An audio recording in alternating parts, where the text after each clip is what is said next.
Buongiorno e ben ritrovati con una nuova edizione del TG Flash di New Sicilia.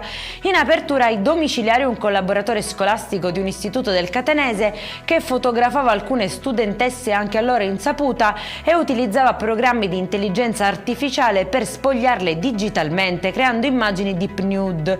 Nei suoi dispositivi gli investigatori hanno trovato ingente materiale pedopornografico.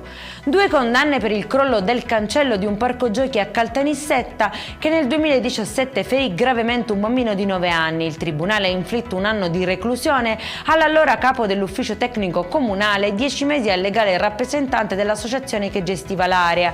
Il cancello del peso di circa 180 kg uscì dalla guida ribaltandosi sul piccolo.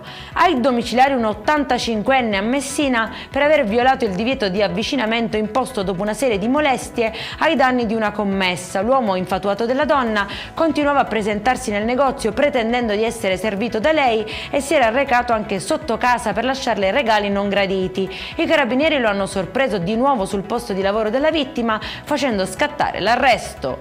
Denunciati per rissa 12 giovani a Lampedusa nell'Agrigentino, le indagini dei carabinieri condotte anche attraverso le immagini di videosorveglianza hanno ricostruito 2 distinti episodi, il primo all'interno di un locale della Movida, il secondo all'esterno di un'attività commerciale. È in chiusura mobilitazione dei rider anche a Palermo nell'ambito della giornata nazionale promossa dalla CGIL, focus sui diritti e le condizioni di lavoro nel settore delle consegne a domicilio. L'incontro arriva dopo l'inchiesta della Procura di Milano sulle piattaforme di delivery che ha riacceso il dibattito sulle tutele dei ciclofattorini.